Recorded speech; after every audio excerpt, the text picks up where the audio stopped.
Hadirin yang terhormat, rekan-rekan serta teman-teman yang saya banggakan, marilah kita ucapkan puji dan syukur kepada Tuhan Yang Maha Esa karena telah memberikan saya kesempatan untuk menyampaikan pidato pada hari ini.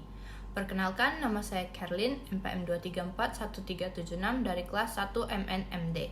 Pada kesempatan ini, saya ingin mengajak kita untuk merenung bersama mengenai sebuah masalah yang sering kali terabaikan, namun memiliki dampak yang mendalam pada kehidupan sehari-hari kita, yaitu masalah bullying. Seiring perjalanan waktu menuju kedewasaan, kita sebagai individu mengalami fase perkembangan yang lebih luas setelah keluar dari lingkungan keluarga. Proses sosialisasi pun semakin meluas, membawa kita untuk berinteraksi dengan teman sebaya. Melalui interaksi ini, keterampilan sosial kita berkembang pesat. Jika kita berhasil menginternalisasi nilai-nilai yang diajarkan oleh orang tua, keterampilan sosial kita dapat mencapai tingkat yang lebih baik. Bullying merupakan perilaku yang menggunakan kekuasaan untuk menyakiti individu atau kelompok melalui kata-kata, tindakan fisik, atau upaya psikologis. Dampaknya membuat korban merasa tertekan, mengalami trauma, dan merasa tidak berdaya. Orang yang melakukan bullying sering disebut sebagai bully, dan perilaku ini tidak mengenal batasan gender atau usia. Dampak dari tindakan bullying sangat luas dan mencakup berbagai aspek. Remaja yang menjadi korban bullying beresiko menghadapi beragam masalah kesehatan baik secara fisik maupun mental. Mereka rentan mengalami masalah mental seperti depresi, kegelisahan, dan gangguan tidur yang mungkin berkelanjutan hingga dewasa. Jenis-jenis tindakan bullying itu ada 4. Yang pertama, bullying secara verbal. Bullying jenis ini sering sekali terjadi di kehidupan sehari-hari kita, bisa berupa sindiran, cibiran, atau omongan yang tidak enak. Misalnya julukan nama, kritikan kejam, ataupun fitnah. Ada juga yang lebih parah seperti pernyataan yang mengajak seksual atau pelecehan seksual, dan bahkan surat-surat yang sengaja dibuat untuk membuat takut. Jenis bullying yang seperti ini bisa dibilang yang paling gampang dilakuin. Tapi kadang ini jadi awal dari perilaku yang lebih parah dan bisa jadi langkah pertama menuju kekerasan yang lebih serius. Jadi penting sekali buat kita semua menghargai satu sama lain dan tidak menyakiti orang lain dengan kata-kata yang kita pilih. Jenis yang kedua, bullying secara fisik. Misalnya kalau ada yang menendang, memukul, menampar, mencekik, meludahi, itu termasuk bullying fisik. Ada juga yang merusak atau mengacak barang milik orang yang dibully. Jenis bullying ini lebih gampang dikenali karena kita bisa melihat secara langsung. Tetapi kejadian bullying secara fisik tidak sebanyak yang lain. Kadang, remaja yang suka melakukan ini bisa jadi punya masalah, dan ada kemungkinan mereka bakal lanjut ke tindakan kriminal yang lebih serius. Jenis bullying yang ketiga, bullying secara rasional, itu mirip sekali dengan tindakan yang suka kita lihat sehari-hari.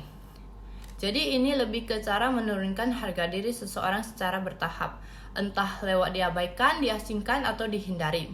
Sikapnya bisa yang tersembunyi seperti tatapan tajam, senyum sinis, atau bahasa tubuh yang menunjukkan penghinaan. Jenis bullying terakhir yang keempat yaitu bullying elektronik. Jadi ini adalah cara ngebully yang dilakukan lewat alat-alat elektronik seperti komputer, HP, SMS, dan sejenisnya. Biasanya mereka suka menteror korban pakai tulisan, animasi, gambar yang membuat takut dan malu. Bullying ini biasanya dilakukan sama kelompok remaja yang paham sekali tentang teknologi informasi dan alat elektronik lainnya.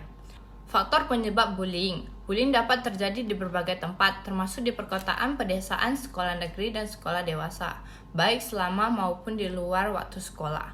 Kejadian bullying dipengaruhi oleh berbagai faktor yang melibatkan pelaku, korban, dan lingkungan di mana bullying terjadi. Anak yang menjadi korban bullying umumnya memiliki beberapa risiko seperti dianggap berbeda dari yang lain, lemah atau sulit membela diri, memiliki rasa percaya diri rendah, dan kurang populer. Upaya mengatasi bullying. Berikut adalah langkah-langkah yang bisa diambil untuk mengatasi dan menanggulangi tindakan kekerasan melalui pendidikan karakter. Yang pertama, memperkuat pengendalian sosial. Yang kedua, mengembangkan budaya meminta dan memberi maaf. Yang ketiga, menerapkan prinsip-prinsip anti kekerasan. Dan yang keempat, berupaya mencegah tindakan kekerasan atau bullying di berbagai konteks. Kesimpulan, bullying sebagai tindakan kekerasan anak oleh teman sebaya dapat diatasi melalui pendidikan karakter.